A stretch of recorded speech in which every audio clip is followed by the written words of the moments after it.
बता दें 2026 के बजट को लेकर इस वक्त की एक बड़ी खबर सामने आ रही है। केंद्रीय मंत्री चिराग पासवान को बजट से और खास करके बिहार को इस बजट से क्या क्या उम्मीदें हैं। चिराग पासवान ने विपक्ष को खामोश करने का काम किया है। उन्होंने कहा है कि विशेष दर्जा नहीं, विशेष पैकेज से बिहार की किस्मत और दशा दोनों बदल जाएगी। नमस्कार, मैं हूं संजीव और आप देख रहे हैं आप तक न्यूज। अगर आप हमारे चैनल पर नए हैं तो चैनल को जरूर सब्सक्राइब कर लें। आपको बता दें केंद्रीय मंत्री चिराग पासवान ने केंद्रीय बजट 2026-27 को एक संपूर्ण बजट करार दिया है। उनकी प्रतिक्रिया जो है वो सामने आ रही है।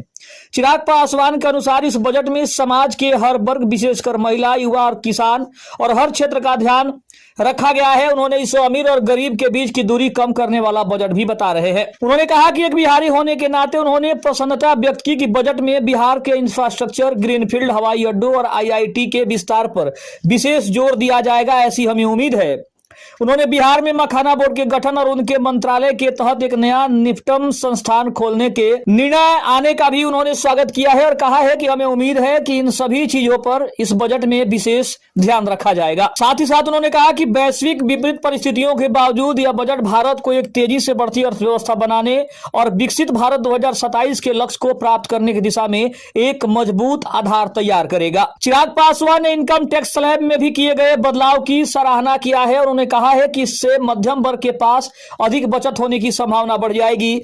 बजट सत्र से पहले सर्वदलीय बैठक में उन्होंने प्रवासी श्रमिकों की सुरक्षा के लिए inter state migrant safety board के गठन और बिहार के लिए विशेष वित्तीय सहायता की मांग को भी मजबूती से उठाने का काम किया है। लेकिन अगर बात करें तो बजट 2026-27 में चिराग पासवान ने विशेष रूप से बिहार के आर्थिक और सामाजिक विकास से जुड़ी कुछ महत्वपूर्ण घोषणाओं पर भी जोर दिया है। सड़क और कनेक्टिविटी की बात करें तो चिराग पासवान ने बजट में बिहार के लिए एक्सप्रेसवे, राष्ट्रीय राजमार्गों, पुलों के निर्माण के लिए मिलने वाले बड़े फंड को ऐतिहासिक भी बताया है। इसमें वाराणसी, रांची, कोलकाता एक्सप्रेसवे और गंगा नदी पर नए पुलों जैसे प्रोजेक्ट भी शामिल हो सकते हैं जो बिहार की बुनियादी संरचना को बदलने का काम कर सकते हैं।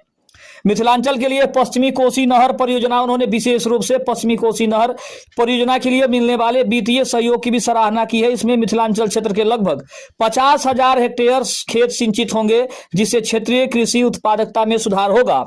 हवाई अड्डों के विस्तार पर भी उन्होंने जोर दिया है। उन्होंने बजट में बिहटा सहित 3 नए ग्रीनफील्ड हवाई अड्डों के प्रस्ताव और पटना हवाई अड्डे के विस्तार को पर्यटन और व्यापार के लिए बड़ा कदम भी माना है।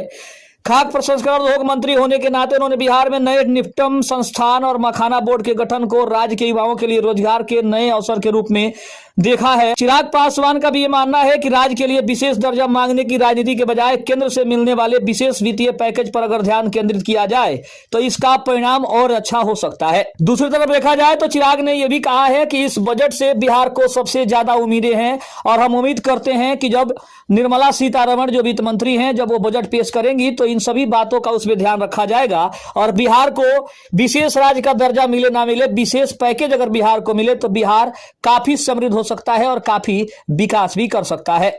खबर कैसी लगी कमेंट में जरूर बताइएगा। बजट की हर अपडेट के लिए आप हमारे साथ बने रहे। तब तक के लिए जय हिंद, जय भारत।